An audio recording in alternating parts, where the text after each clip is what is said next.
বন্ধুরা, কল্পনা করুন 1925 সালের এক ভয়ঙ্কর দিন।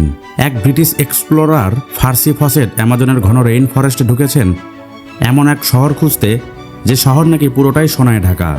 লোক কথা বলে সেই শহরের রাজা প্রতিদিন সোনার গুঁড়ো দিয়ে স্নান করতেন, আর তারপর অ্যামাজন নদীতে সেই সোনা ভাসিয়ে দিতেন। পার্সি ফসেট সেদিন ক্যাম্প থেকে রওনা হয়েছিলেন ঠিকই, কিন্তু আর কোনোদিন ফিরে আসেননি। আজকের ভিডিওতে আমরা ঢুকবো অ্যামাজনের সেই রোমহর্ষক রহস্যগুলোর ভেতরে, যেখানে বিজ্ঞান, ইতিহাস আর লোককথা একসাথে মিলেমিশে একাকার।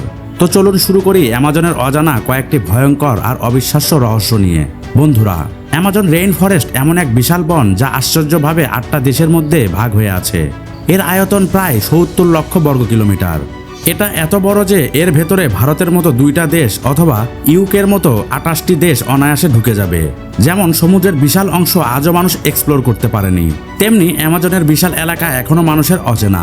এখানে এত রকম গাছপালা, প্রাণী আর অণুজীব আছে যে বিজ্ঞানীরা বলছেন মাত্র 10% প্রজাতি এখন পর্যন্ত জানা গেছে। প্রতিদিনই নাকি নতুন নতুন স্পিসিজ খুঁজে পাওয়া যাচ্ছে। অ্যামাজনে আছে প্রায় 40,000 কোটি গাছ। এ কারণে একে বলা হয় আর্থের ফুসফুস। এক অনুমান অনুযায়ী পৃথিবীর মোট অক্সিজেনের প্রায় 20% আসে এই বন থেকে। আর সবচেয়ে ভয়ঙ্কর বিষয় হচ্ছে, এখানে এমন প্রায় 2 লাখ মানুষ আছে যাদের বাইরের দুনিয়ার সাথে কোনো যোগাযোগ নেই। তারা আজও নিজেদের মতো করে জঙ্গলের মধ্যে বাস করে যাচ্ছে।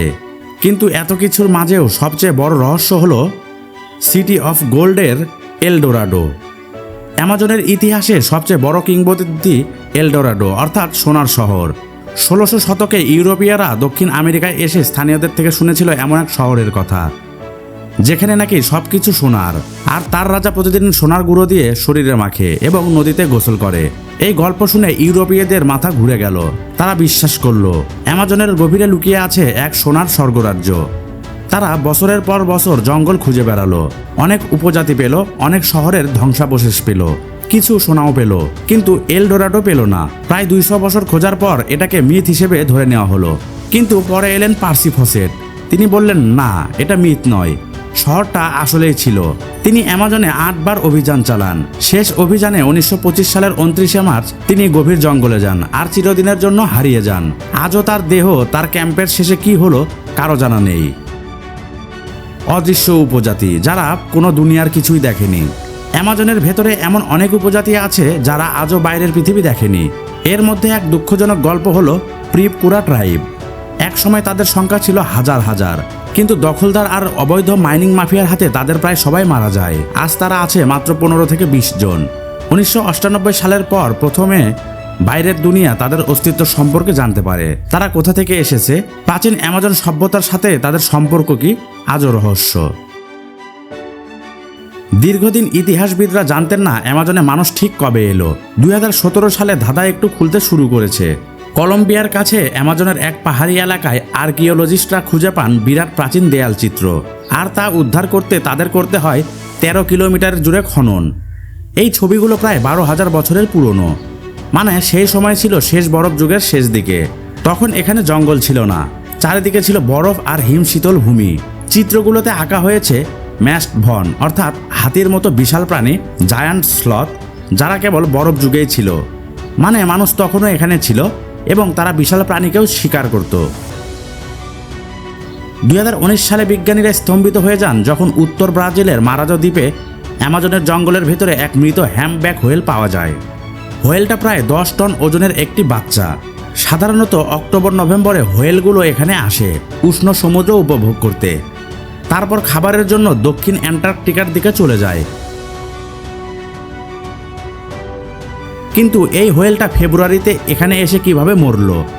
তার দেহে কেন কোনো আঘাত নেই, শিকারের চিহ্নও নেই, তবু সে কদিন আগেই মারা গেছে। সমুদ্র থেকে নদীতে ঢুকলো কেন, আর জঙ্গলের ভেতরে স্থলভাগেই বা এলো কিভাবে? এর উত্তর আজও পায়নি কোনো বিজ্ঞানী। 2013 সালে পেরুর কাছে এক ছাত্র জঙ্গলে দেখে অবাক হয়ে যায়। এক পাতার ওপর একটা রহস্যময় সিল্ক দিয়ে বানানো স্ট্রাকচার, মাঝখানে একটা কোণ আর চারপাশে সুতোর বেষ্টনী, যেন এটি একটি দুর্গ। সে ছবি তুলে ইন্টারনেটে পোস্ট করে, সারা দুনিয়া হকচকিয়ে যায়। কেউ আগে এটা কখনোই দেখেনি। বিজ্ঞানীরা এসে এটা খুঁজে পান 45টিরও বেশি এমন স্ট্রাকচার। মাইক্রোস্কোপে দেখা গেল বেষ্টনীর ওপরে ছোট ছোট ডাস্ট মাইটস ঘুরছে, কিন্তু তারা সিল্ক বানাতে পারে না। তাহলে কারা বানালো? কয়েকদিন পর মাঝের কোণটা ফেটে বেরিয়ে আসে ছোট একটি মাকড়াসার বাচ্চা। আসলে এই মাকড়াসা নিজের ডিমের চারপাশে এই দেয়াল বানায়, যাতে ডাস্ট মাইটস আটকে যায়।